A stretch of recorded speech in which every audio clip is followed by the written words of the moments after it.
Hello my army, very good evening to all of you.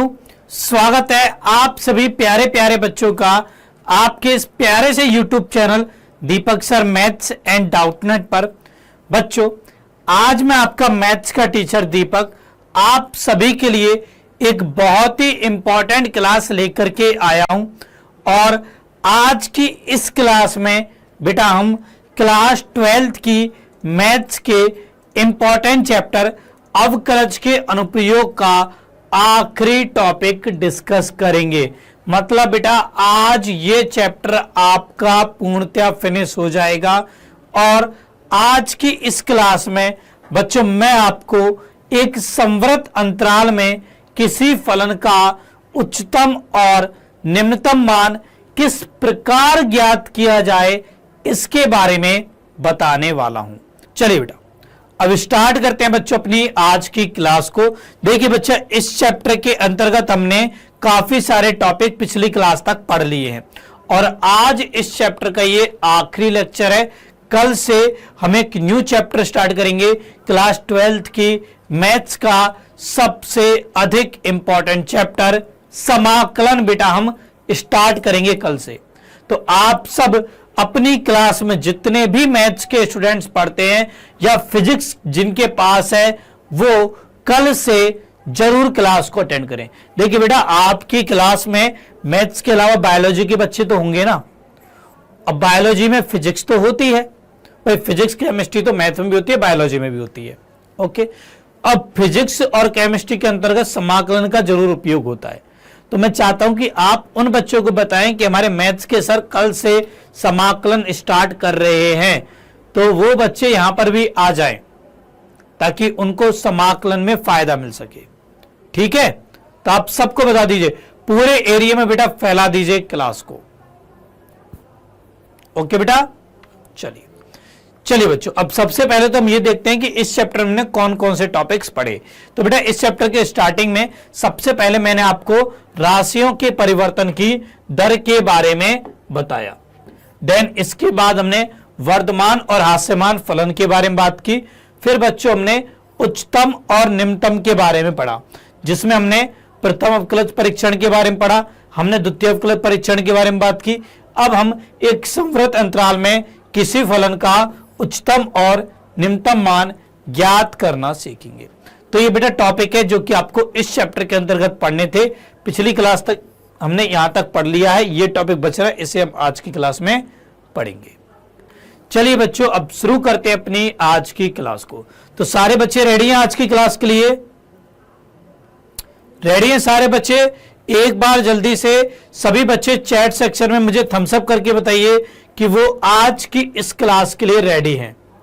जल्दी से बेटा chat section में थम्स अप करके बताओ और सारे बच्चे शेयर कर दो इस क्लास को अपने सभी फ्रेंड्स के साथ। यार शेयर कर दो, क्योंकि बेटा अब मैं आपको मैथ्स का एक इंटरेस्टिंग फैक्ट बताने वाला हूं। ठीक है, जल्दी से जल्दी आप सभी इस क्लास की लिंक को अपने व्हाट्सएप, इंस्टाग्राम, टेलीग्राम की स्टोरी पर लगा लीजिए। लगा लो बेटा जल्दी जल्दी, इस क्लास की लिंक को अपने व्हाट्सएप, इंस्टाग्राम, टेलीग्राम की स्टोरी पर लगा लो। जल्दी से जल्दी कर दिया शेयर?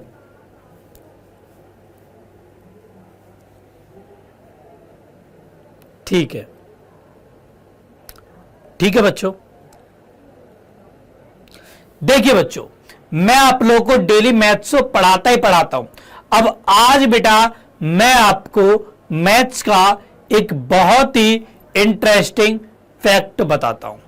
बच्चों, आप सब ने एक नंबर है जिसका उपयोग काफी बार किया होगा, 69 यानी 69 अंक का उपयोग आपने मैथ्स के अंदर काफी बार किया होगा। बट क्या आप जानते हो कि ये जो नंबर है ये एक वेरी नाइस नंबर, बहुत ही प्यारा नंबर है।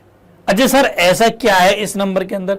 बेटा ये इकलौता ऐसा नंबर है जिसके स्क्वायर यानी वर्ग और क्यूब यानी घन में 0 से लेकर के 9 तक के सारे डिजिट्स शामिल होते हैं।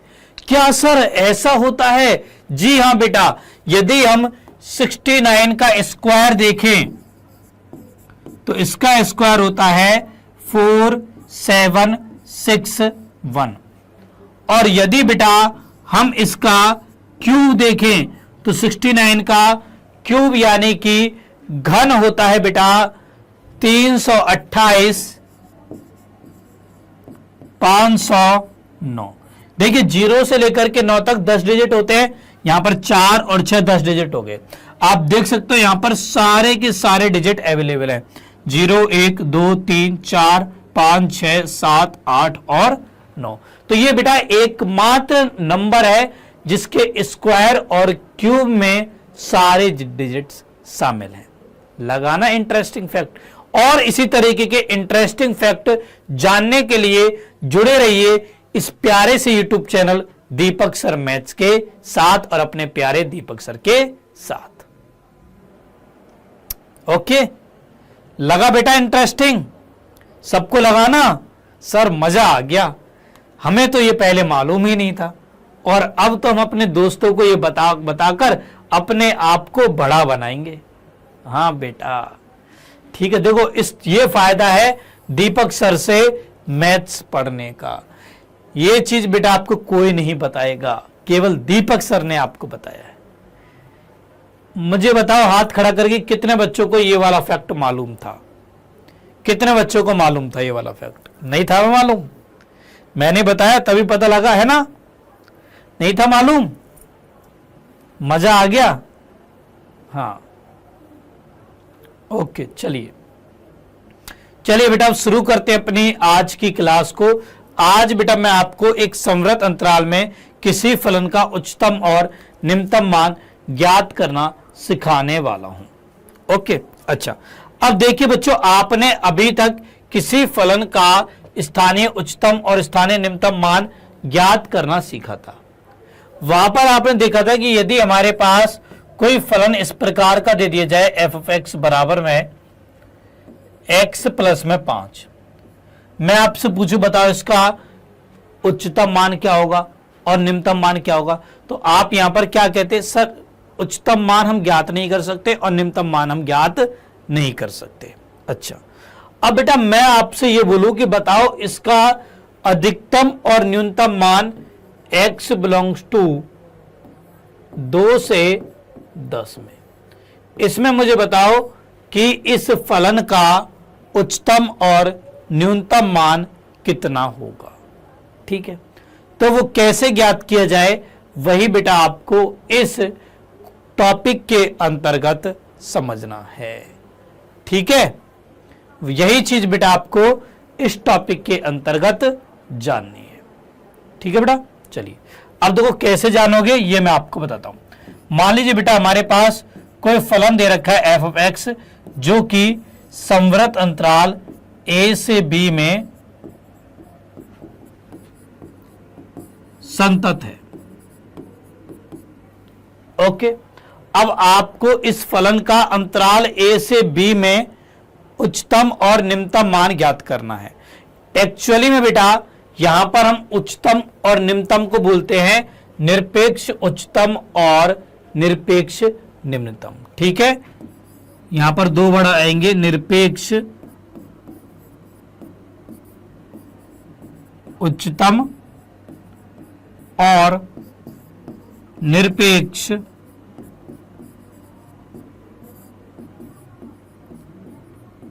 निम्नतम। अब निरपेक्ष उच्चतम और निरपेक्ष निम्नतम मान हम किस प्रकार से ज्ञात करते हैं एक संवृत अंतराल में, यही बेटा आपको यहां पर समझना है। ठीक है, तो इसके भी बेटा कुछ स्टेप्स हैं, उन स्टेप्स को आपको फॉलो करना है। ओके, हाँ, तो स्टेप नंबर 1, चरण फर्स्ट। पहले चरण में क्या करेंगे? सबसे पहले सर्वप्रथम हम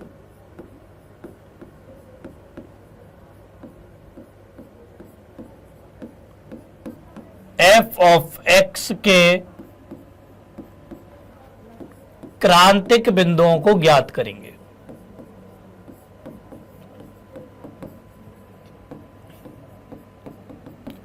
क्रांतिक बिंदुओं को ज्ञात करेंगे। पहला स्टेप बेटा हमारा यही होगा, सबसे पहले हम एफ ऑफ एक्स के क्रांतिक बिंदुओं को ज्ञात करेंगे। इसके लिए आप या तो एफ डैश एक्स को 0 के बराबर करिए या उन बिंदुओं को ज्ञात कीजिए जिस पर एफ डैश एक्स परिभाषित ना हो। ओके, अच्छा, अब मान लो बेटा वो बिंदु हमारे पास आए x1, x2, x3 dot dot dot xn। ठीक है, मान लो बच्चों ये हमारे पास क्रांतिक बिंदु आ गए। ठीक है, ये है बेटा पहला चरण। इसके बाद सेकेंड स्टेप, स्टेप नंबर 2, दूसरे चरण में बच्चों हम इन क्रांतिक बिंदुओं पर, इन क्रांतिक बिंदुओं पर और अंतराल के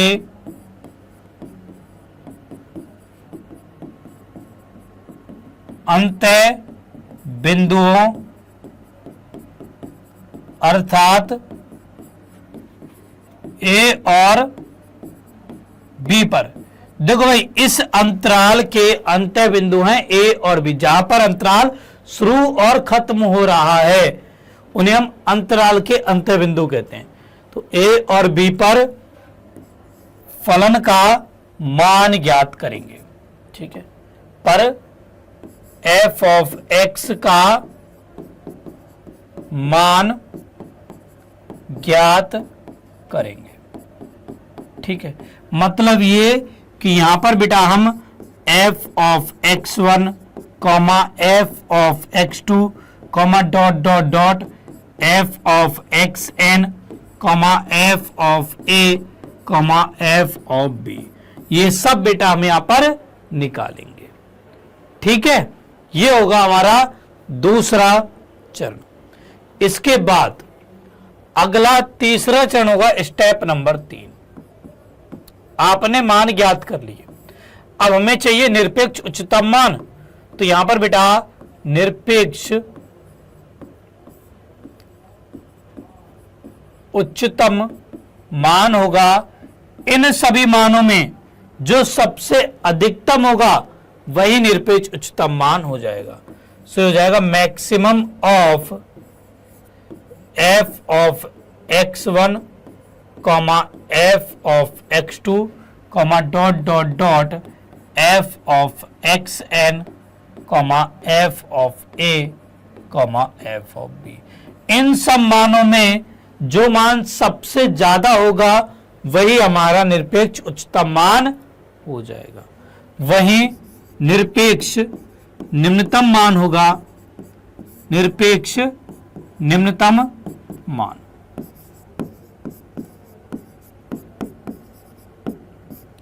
ये बराबर होगा minimum of F of x1 comma F of x2 comma dot dot dot F of xn comma F of a comma F of b।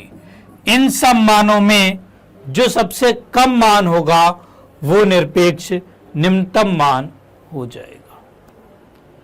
Clear बेटा?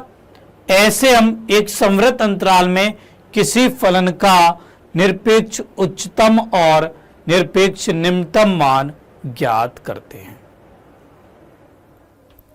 क्लियर? समझ में आ गया? अच्छा, समझ में आपको आ गया एक एग्जाम्पल के द्वारा। तो मैं आपको बेटा यहां पर एक उदाहरण करवाता हूं। ठीक है, यहां पर हमारे पास क्वेश्चन है, एक फलन दे रखा है एफ ऑफ एक्स बराबर में 2x³ minus 15x² plus 36x plus 1 द्वारा प्रदत्त फलन का में अंतराल 1 से 5 में निरपेक्ष उच्चतम और निरपेक्ष निम्नतम मानों को ज्ञात करना है। ठीक है, अब देखिए ध्यान से बच्चों कैसे हम इस प्रश्न को सॉल्व करेंगे। बेटा हमें दे रखा है फलन एफ ऑफ एक्स बराबर 2x³ minus 15x² plus 36x plus में 1। ये बेटा हमें फलन दे रखा है। मुझे निरपेक्ष उच्चतम और निरपेक्ष निम्नतम मान ज्ञात करने हैं। तो पहला स्टेप है, सबसे पहले हम क्रांतिक बिंदुओं को ज्ञात करेंगे। इसके लिए हम यहां पर एफ डैश एक्स निकालेंगे और फिर ये देखेंगे कहां पर ये 0 के बराबर और कहां पर अपरिभाषित है। ठीक है, तो पहले एफ डैश एक्स निकालो। ये हो जाएगा 3 दूनी 6 x square minus 30 x plus का 36। अब क्या ऐसा x का कोई मान है जहां पर ये अपरिभाषित हो? ऐसा तो कुछ नहीं है। अच्छा, यहां पर देखो 6 कॉमन आ जाएगा, तो क्या x square minus 5x plus 6 गुणनखंड करोगे सो ये हो जाएगा x माइनस 2 गुणा x माइनस में 3। ठीक है, ये बेटा एफ डैश एक्स हमारे पास आ चुका है। अब हमें ज्ञात करने क्रांतिक बिंदु, तो क्रांतिक बिंदु के लिए यहां पर क्या करेंगे? क्रांतिक बिंदुओं के लिए देखिए, जो बच्चे यहां पर क्लास देख रहे हैं ना, केवल उन्हीं को इस क्लास का फायदा होने वाला है, उन्हीं को ये वाला टॉपिक अच्छे से समझ में आने वाला है।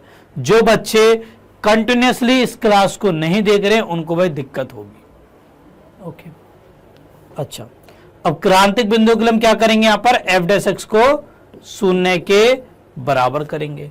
तो 6 गुणा एक्स माइनस 2 गुणा एक्स माइनस 3 बराबर 0 होगा। सो एक्स का मान 2 और 3 हो जाएगा। ओके, ये हमारे पास आ गए क्रांतिक बिंदु। पहला स्टेप यहां पर खत्म होता है। अब अगले स्टेप में हम इन क्रांतिक बिंदुओं पर और अंतराल के अंत्य बिंदुओं पर फलन का मान ज्ञात करेंगे। मतलब यहां पर हमें f(2) भी निकालना है, f(3) भी निकालना है, f(1) भी निकालना है और f(5) भी निकालना है। अब देखो f(2) कितना होगा? तो जाएगा 2 गुणा 2 का घन माइनस 15 गुणा 2 का वर्ग प्लस 36 गुणा 2 प्लस में 1।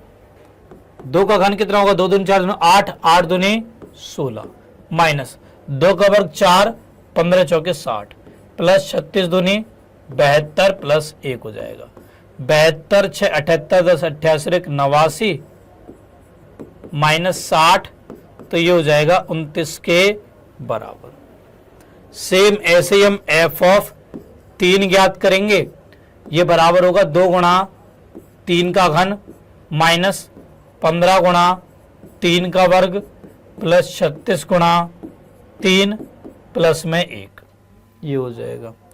यहां पर ये होगा 3 3 9 27, 27 दूनी 54 माइनस 3 का वर्ग 9, 15 9 135 प्लस 36 108 प्लस में 1, 54 और 8 62, 162 163 माइनस 135, तो हो गया 13 15 28।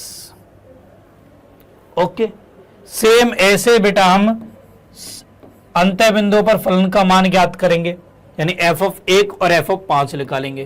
तो f(1) हो जाएगा 2 गुणा 1 का घन माइनस 15 गुणा 1 का वर्ग प्लस 36 गुणा 1 प्लस में 1, तो 1 का घन 1, तो 2 माइनस 15 प्लस 36 प्लस 1, 36 37 38 और 1 39 माइनस 15, तो 24 के बराबर।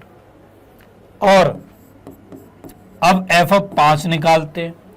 तो f(5) देखो क्या होगा? ये बराबर हो जाएगा 2 गुणा 5 का घन माइनस 15 गुणा 5 का वर्ग प्लस 36 गुणा 5 प्लस में 1, 5 25 पंजे 125 दूनी 250, 5 25, 25 का गुणा 15 से करेंगे 250 और 375, 36 पंजे 180 प्लस 1, 25 8 43, 431 माइनस 375, तो ये आ जाएगा 56 के बराबर।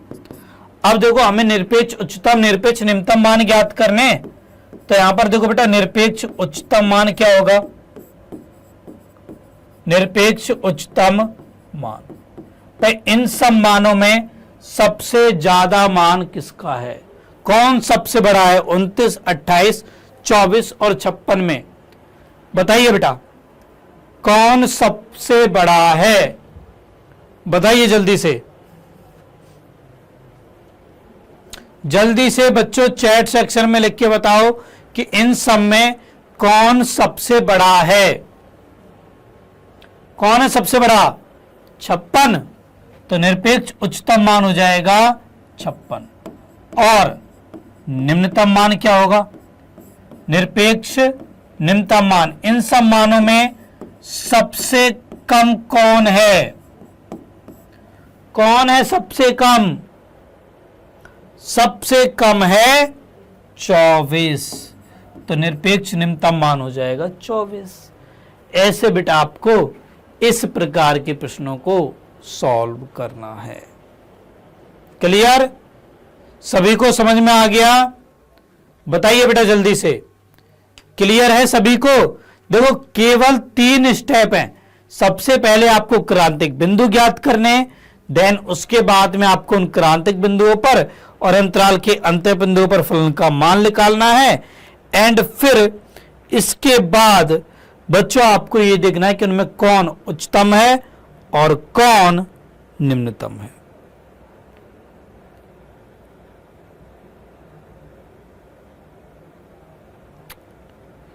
क्लियर है मेरे प्यारे बच्चों?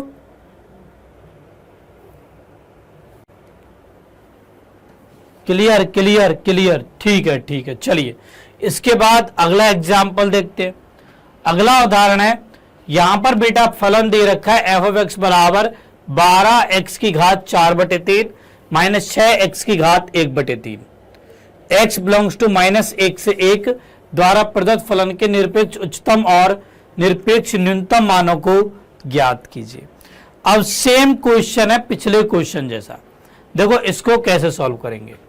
तो बेटा जी यहां पर एफ ऑफ एक्स बराबर दिया गया है 12x की घात 4/3 माइनस 6x की घात 1/3। अच्छा एक काम करता हूं, यहां से 6x की घात 1/3 को तो कॉमन ले लेता हूं। बच्चे कितना? 6 दूनी 12, 2x माइनस का 1। ये बेटा एफ ऑफ एक्स हो गया। ठीक है। अब चूंकि पहले स्टेप में मुझे क्रांतिक बिंदु ज्ञात करने, तो उसके लिए एफ डैश एक्स निकालना पड़ेगा। अब एफ डैश एक्स देखो क्या होगा, एफ डैश एक्स बराबर ये हो जाएगा D by D x of F of x, मतलब कि ये हो जाएगा D by D x of 12x की घात 4/3 माइनस 6x की घात 1/3। ये बच्चों यहां पर बन जाएगा। ठीक है, सॉल्व करते हैं बेटा इसको आगे। तो यहां से एफ डैश एक्स बराबर हो जाएगा 12 एज इट इज, घात को आगे ले आओ, एक घात कम कर दो, ये तो हो गया इसका अवकलन, माइनस 6 गुणा, घात को आगे ले आओ, एक घात कम कर दो, ये बन जाएगा। अब 3 एकम 3, 3 चौके 12, 4 चौके 16, एक्स की घात 4/3 में से गया तो 1/3 रह जाएगी, माइनस 3 एकम 3, 3 दूनी 6, ये हो जाएगा एक्स की घात 1/3 में से गया तो माइनस के 2/3 हो जाएगी। तो क्या 16 एक्स की घात 1/3 माइनस 2/x की घात 2/3, लघुत्तम लेंगे, x की घात 2/3 लघुत्तम आ जाएगा, तो यहां पर होगा 16x माइनस के 2। ये बेटा एफ डैश एक्स यहां पर आ जाएगा। बच्चों आप एफ डैश एक्स को ऐसे भी ज्ञात कर सकते थे, एफ डैश एक्स बराबर D by D x of 6x की घात 1/3 गुणा 2x माइनस 1, गुणन नियम लगाकर भी आप ज्ञात कर सकते थे। ठीक है, देखो दूसरा फलन एज इट इज, पहले का अवकलन प्लस पहला एज इट इज, दूसरे का अवकलन हो जाएगा, ऐसे भी निकाल सकते थे। ठीक है, तो ये हो जाएगा 2x माइनस 1, इसका अवकलन करेंगे 6 गुणा 1/3 x की घात माइनस 2/3 प्लस 6 x की घात 1/3, इसका हो जाएगा 2। ठीक है, तो ऐसे भी आप इस प्रश्न को सॉल्व कर सकते थे। सेम यही आंसर आएगा तभी भी, ठीक है।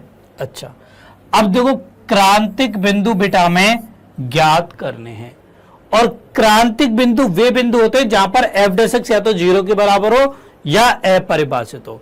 अब पहले आप ये देखिए कि क्या x का ऐसा कोई मान है जिस पर एफ डैश एक्स अपरिभाषित हो, तो जी हां, अब की बार है। क्या है वो? x बराबर 0। यदि 0 आपने बेटा यहां पे रख दिया तो ये अपरिभाषित हो जाएगा, क्योंकि 0 का वर्ग 0, 0 की घात 2/3 करोगे तो 0 ही आएगा। तो यहां 0, यहां पर -2 2/0, तो ये अपरिभाषित हो जाएगा। तो इसका मतलब क्रांतिक बिंदुओं के लिए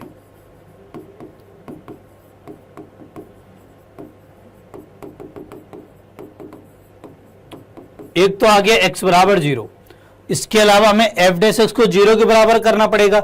अब ये बराबर 0 कब होगा? जब 16x - 2 बराबर 0 होगा, यानी 16x बराबर 2 होगा, यानी x का मान 1/8 हो जाएगा। देखो 1/8 और 0 ये दोनों के दोनों -1 से 1 के बीच में आ रहे हैं, ठीक है। अच्छा, तो हमारे पास यहां पर 2 तो हो जाएंगे क्रांतिक बिंदु, 2 हो जाएंगे अंत्य बिंदु। अब इन बिंदुओं पर हम फलन का मान निकालेंगे। तो सबसे पहले निकालते हैं f ऑफ 0 का मान। तो ये कितना हो जाएगा? ये हो गया 12, 0 की घात 4/3 माइनस 6, 0 की घात 1/3। 0 घात कुछ भी मान 0, 0 घात कुछ मान 0, 0 में 0 गए तो 0 हो जाएगा। ये तो आ गया f ऑफ 0 का मान। अब देखो f ऑफ 1/8 कितना होगा? तो ये बराबर हो जाएगा, ये है 6, x की जगह पर 1/8, इस पूरे की घात 1/3 गुणा 2 गुणा x की जगह पर 1/8 -1 हो जाएगा। ये हो गया 6 गुणा 1/8 का हमें घनमूल निकालना है, तो ये 1/2 होगा, ठीक है। और ये हो जाएगा 2 एकम 2, 2 चौके 8, 1/4 माइनस के 2 एकम 2, 2 तिया 6, तो ये 3 गुणा 1/4 में से गए तो माइनस के 3/4 हो जाएंगे। सो ये आ जाएगा माइनस के 9/4, ठीक है। सेम ऐसे ही हम यहाँ पर f ऑफ -1 निकालेंगे। अब ये बराबर होगा 6 गुणा -1 की घात 1/3 गुणा 2 गुणा -1 माइनस का 1, ये यहां पर बन जाएगा। -1 का घनमूल निकालोगे तो -1 ही आएगा, तो हो गया -6 गुणा -2 -1 -3, तो ये हो जाएगा 18 के बराबर। और f ऑफ 1 निकालोगे, ये हो गया 6 गुणा 1 की घात 1/3, 2 गुणा 1 -1 हो जाएगा, 1 का घनमूल 1 होगा, तो हो गया 6, 2 में से गए तो 1, तो यहाँ पे आ जाएगा 6। अब देखो निरपेक्ष उच्चतम मान कितना आया? सबसे अधिकतम मान क्या है बेटा? निरपेक्ष उच्चतम मान कितना होगा बच्चों, बताइए मुझे। सबसे अधिकतम मान क्या है? 18, तो ये तो हो गया निरपेक्ष उच्चतम मान। निम्नतम मान कितना है? सबसे कम मान क्या है? सबसे कम मान तो वो है -9/4। ऐसे बच्चों आपको इस प्रश्न को सॉल्व करना था, ठीक है। तो ये थे बेटा इस टॉपिक पर आधारित कुछ एग्जाम्पल। चलिए और क्वेश्चन करवाता हूं। अगला क्वेश्चन है, यदि दिया है कि अंतराल 0 से 2 में x बराबर 1 पर फलन उच्चतम मान प्राप्त करता है तो हमें a का मान ज्ञात करना है। अब यहां पर देखो बेटा, हमसे कहा गया है कि f ऑफ x बराबर x की घात 4 minus 62x² plus ax plus 9, ये उच्चतम मान प्राप्त करता है x बराबर 1 पर, किसमें? अंतराल 0 से 2 के बीच। अब x बराबर 1 बेटा इस अंतराल के बीच में है, अर्थात ये एक क्रांतिक बिंदु है। सो x बराबर 1 क्रांतिक बिंदु है। अतः f डैश 1 0 के बराबर होगा। बस सिंपल। अब क्वेश्चन आसान हो जाएगा। आराम से सॉल्व हो जाएगा। देखो पहले एफ डैश एक्स निकालो, एफ डैश एक्स बराबर हो जाएगा 4x cube minus 62 124 X plus A X का ए 9 का 0 हो जाएगा। अब एफ डैश एक देखो क्या होगा, x की जगह पर एक रखा, 4 माइनस 124 प्लस ए, इसको 0 के बराबर कर दो तो हो गया a माइनस 120 बराबर 0। सो a का मान बेटा 120 आ जाएगा। सिंपल। इस प्रकार से आपको इस टाइप के क्वेश्चंस को सॉल्व करना है। ओके, चलिए अगले उदाहरण पर चलते हैं और उदाहरण देखते हैं। अगला उदाहरण है कि अंतराल 1 से 3 में फलन 2x cube minus 24x plus 107 का महत्तम मान ज्ञात कीजिए। इसी फलन का अंतराल -3 से -1 में भी महत्तम मान ज्ञात कीजिए। ओके, अब देखो इस प्रश्न को कैसे सॉल्व करेंगे। तो बेटा जी यहां पर f ऑफ x बराबर है 2x cube minus 24x plus 107। इसका मुझे पहले पार्ट में अंतराल 1 से 3 में महत्तम मान ज्ञात करना है। ठीक है, अब बेटा यदि हमें उच्चतम मान ज्ञात करना हो ना तो पहला स्टेप तो सब में सेम है कि हमें क्रांतिक बिंदु निकालने होते हैं। उसके लिए हमें एफ डैश एक्स चाहिए। तो सबसे पहले तो आप इसका अवकलन करो अर्थात एफ डैश एक्स ज्ञात करो। तो ये हो जाएगा 6x स्क्वायर माइनस 24, ये हमारे पास बन जाएगा। 6 कॉमन ले लिया तो हो गया एक्स स्क्वायर माइनस के 4। ठीक है भाई, ये आ गया एफ डैश एक्स। ओके, चलो क्रांतिक बिंदु भी यहां पे निकाल लेते हैं। सो क्रांतिक बिंदु, क्या ऐसा कोई x का मान है जिस पर एफ डैश एक्स अपरिभाषित हो? नहीं, ऐसा तो कुछ नहीं है। तो क्रांतिक बिंदु के लिए हमें केवल एफ डैश एक्स को 0 के बराबर करना पड़ेगा। तो 6 गुणा एक्स स्क्वायर माइनस 4 बराबर 0 है, तो यहां से x बराबर प्लस का 2 एंड माइनस का 2 हो जाएगा। ठीक है, अब इस क्वेश्चन के पहले पार्ट में बेटा हमें अंतराल 1 से 3 में बात करनी है। ठीक है, अब आपको सबसे पहले यह देखना है कि इस अंतराल में कौन कौन से क्रांतिक बिंदु हैं। ठीक है, क्या प्लस का 2 इस अंतराल में आ रहा है? जी हां। क्या -2 इस अंतराल में आ रहा है? नहीं। तो यहां पर बेटा हम केवल 3 ही मान ज्ञात करेंगे, f ऑफ 1, f ऑफ 3 और साथ में f ऑफ 2। हम f ऑफ -2 यहां पर नहीं निकालेंगे। ठीक है, इन तीनों मानों में जो सबसे अधिकतम होगा वो उच्चतम हो जाएगा, जो सबसे कम होगा वो निम्नतम हो जाएगा। ठीक है, अब f ऑफ 1 कितना हो जाएगा? तो 2 गुणा 1 का घन माइनस 24 गुणा 1 प्लस में 107। तो 1 का घन 1 तो हो गया 2 माइनस 24 प्लस 107, 1 7 2 109 माइनस 24, 9 में से 4 गए 5, 10 में से 2 गए 8, 85 आ गया। ठीक है, एफ ऑफ 3 कितना हो जाएगा? 2 गुणा 3 की घात 3 माइनस 24 गुणा 3 प्लस 107, 3 3 होती 27 दूनी 54 माइनस 24 72 प्लस 107। तो ये हो गए 161 माइनस 72, 11 में से 2 गए 9, 15 में 7 गए तो 8। ठीक है, 89 आ गया। ओके, अब एफ ऑफ 2 निकालो। तो 2 गुणा 2 की घात 3 माइनस 24 गुणा 2 प्लस 107 हो जाएगा। 2 दूनी 4 दूनी 8, 8 दूनी 16 माइनस 24 दूनी 48 प्लस 107।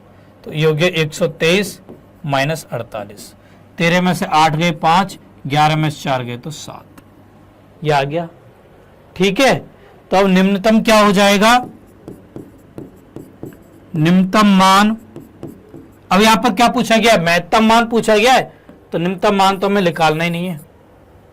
महत्तम मान क्या होगा?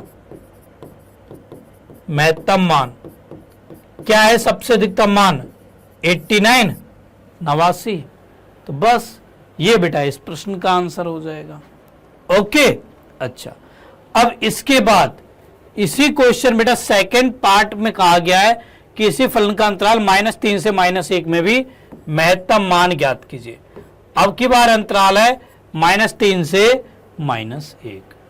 अब इसमें कौन सा क्रांतिक बिंदु आ रहा है? क्या 2 आ रहा है? नहीं। क्या -2 आ रहा है? जी हाँ। तो इसका मतलब यहां पर बेटा हमें f ऑफ -3, f ऑफ -1 और f ऑफ -2 इन तीनों के मान ज्ञात कर रहे होंगे, और इन मानों में जो सबसे अधिकतम मान होगा वही इस फलन का इस अंतराल में महत्तम मान हो जाएगा। ठीक है, सो ऐसे बच्चों आपको इस क्वेश्चन करना है। इस सेकंड पार्ट को आप खुद से करिएगा, इसे मैं आपको नहीं करा रहा। ओके, अच्छा। इसके अलावा एक क्वेश्चन मैं आपको और होमवर्क के तौर पर दे रहा हूं, जिसमें आपको अंतराल 0 से 3 पर इस फलन के उच्चतम और निम्नतम मान को ज्ञात करना है। यह क्वेश्चन मैं आपको एज ए होमवर्क दे रहा हूं। ठीक है बेटा, सो इस तरीके से बच्चों आज की क्लास में मैंने आपको एक संवृत अंतराल में किसी फलन का उच्चतम और निम्नतम मान ज्ञात करना सिखाया। ओके, इसी के साथ बच्चों क्लास 12th की मैथ्स का चैप्टर नंबर 6 अवकलज के अनुप्रयोग यहां पर समाप्त होता है। अब आज की क्लास को मैं यहीं पे स्टॉप करता हूं। मुझे उम्मीद है कि आप सबको आज की क्लास में काफी मजा आया होगा, और आज मैंने आपको जो इंटरेस्टिंग फैक्ट बताया वो भी आपको बहुत पसंद आया होगा। आप सब मुझे इस वीडियो के कमेंट में लिख के बताइए कि आपको इस तरीके के और इंटरेस्टिंग फैक्ट आगे की क्लासेज में चाहिए या नहीं। चलिए अब आपके प्यारे दीपक सर आप लोगों से विदा लेते हैं। जल्दी बेटा हमारी मुलाकात होगी नेक्स्ट क्लास में। तब तक के लिए बच्चों bye bye, take care everyone, good night बच्चों, गुड नाइट, बाय बेटा, बाय बाय।